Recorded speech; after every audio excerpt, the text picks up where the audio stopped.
வணக்கம். இது ஒரு உண்மையான ஸ்டோரி. ஸ்கிப் பண்ணாமல் லாஸ்ட் வரைக்கும் பாருங்கள். அமெரிக்காவில் ஒரு பிச்சைக்காரன் ஃபுல்லாக வந்து ட்ரெஸ் எல்லாம் கிழிஞ்சிருக்கு, அழுக்கான முகம், ரொம்ப ஒரு டர்ட்டியாக இருக்கான். ஒரு சாப்பிட்லான்னு ஒரு பெரிய ரெஸ்டாரண்ட் போயிருக்கான்.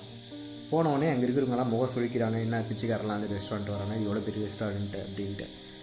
அங்கே வந்தோடனே எல்லோரும் இது பண்ணுறாங்க, ஆச்சரியமாக பார்க்குறாங்க. இவன் போயிட்டு ஒரு டேபிள் உட்காரான் சாப்பிட்லான்ட்டு. வெயிட்டர் அந்த டேபிள் பார்க்குறது ஒரு பொண்ணு. அந்த பொண்ணு இவனை அட்டன் பண்ணலான்னு சொல்லிட்டு வரதுக்கு முன்னாடி அந்த மேனேஜர் கூப்பிட்றாருங்க, மாமா அப்படின்ட்டு. அவனை பாரு, அவன் போட்டிருக்க, அவன் பிச்சைக்காரன், அவன் சாப்பிட்டு பில்லு கூட பே பண்ண மாட்டான், அவனெல்லாம் போய்ட்டு கவனிக்காத. அப்படி ஏதாவது நீ அவனை பண்ணனா நீ தான் பே பண்ணுற மாதிரி இருக்கும், உன் சேலரிலேருந்து தான் கட் பண்ணுவேன், அவன் பே பண்ணுற மாதிரி தெரியல, பார்த்தா அவனெல்லாம் போய் அட்டன் பண்ணாத அப்படின்னு சொல்கிறாங்க.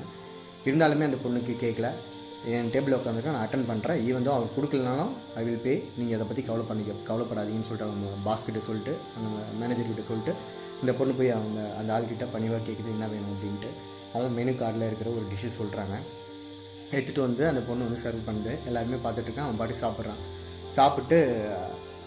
சாப்பிட்டு முடிக்கிறப்போ அந்த பையன் அந்த பொண்ணு அந்த சர்வ் பண்ண பொண்ணு, சார் இது வந்து நீங்கள் எதுவும் பே பண்ண தேவையில்ல, இன்றைக்கி எங்கள் ரெஸ்டாரண்ட்டோட 10th anniversary, அதனால் ஒரு சிலருக்கு வந்து முக்கியமான யாருன்னா வரவங்களுக்கு இது மாதிரி நாங்கள் ஃப்ரீயாக கொடுக்குறோம், நீங்கள் இது பே பண்ண தேவையில்ல சார், நீங்கள் சாப்பிட்டு நீங்கள் போகலாம் அப்படின்ட்டு சொல்லிட்டு ரொம்ப சிரிச்சிட்டே ரொம்ப பொலைட்டாக, எப்படி ஒரு பெரிய கஸ்டமரை, பெரிய பணக்கார கஸ்டமரை எப்படி ஹேண்டில் பண்ணுவாங்களோ அந்த மாதிரி வந்து அந்த கஸ்டமரை ஹேண்டில் பண்ணியிருக்கு.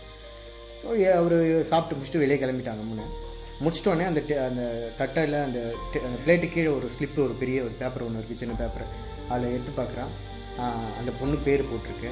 அந்த பொண்ணு பேர் போட்டு, நீ வந்து நல்லா பண்ணியிருக்க, நான் யாருன்னு தெரியுமா, நான் வந்து இந்த ரெஸ்டாரண்ட்டோட முதலாளி. ஸோ இதில் எனக்கு கஸ்டமர்ஸ் வந்து எந்த அளவுக்கு நீங்கள் வந்து பார்க்குறீங்க, அதாவது வந்து பெரிய கஸ்டமர், சின்ன கஸ்டமர், இது மாதிரிலாம் இல்லாமல் எல்லாருமே ஒரே மாதிரி ட்ரீட் பண்ணுறீங்களான்னு பார்க்கறதுக்காக தான் நான் அந்த மாறு வருஷத்தில் வந்தேன்.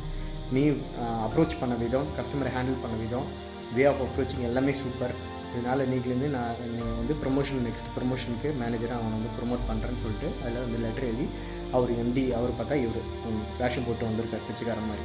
ஸோ போட்டு வச்சுருக்காரு. அதை பார்த்தோன்னே அந்த பொண்ணுக்கு ஒரே சந்தோஷம். இந்த மாரல் ஆஃப் ஸ்டோரி என்னென்னா, நம்ம ஒரு நல்ல விஷயம் பண்ணுறப்போ அந்த நல்ல விஷயம் 10 நல்ல விஷயமாக நம்மளுக்கு திருப்பி வரும். ஸோ நல்ல விஷயத்தை பண்ணுறது எப்போவுமே நிற்காதீங்க. ஈவன் பர்சனல் லைஃப்லேயும் சரி, அஃபிஷியல் லைஃப்லேயும் சரி, இது வந்து கண்டினியூ பண்ணுங்கள். அப்புறம் ஒரு சின்ன ரெக்வஸ்ட், சப்ஸ்கிரைப் பண்ணி பாருங்கள். சப்ஸ்கிரைப் பண்ணாமல் நிறைய பேர் பார்த்துட்ருக்கீங்க. சப்ஸ்கிரைப் பண்ணுங்கள், சப்போர்ட் பண்ணுங்கள், ஷேர் பண்ணுங்கள், கமெண்ட் பண்ணுங்கள். நன்றி, வணக்கம்.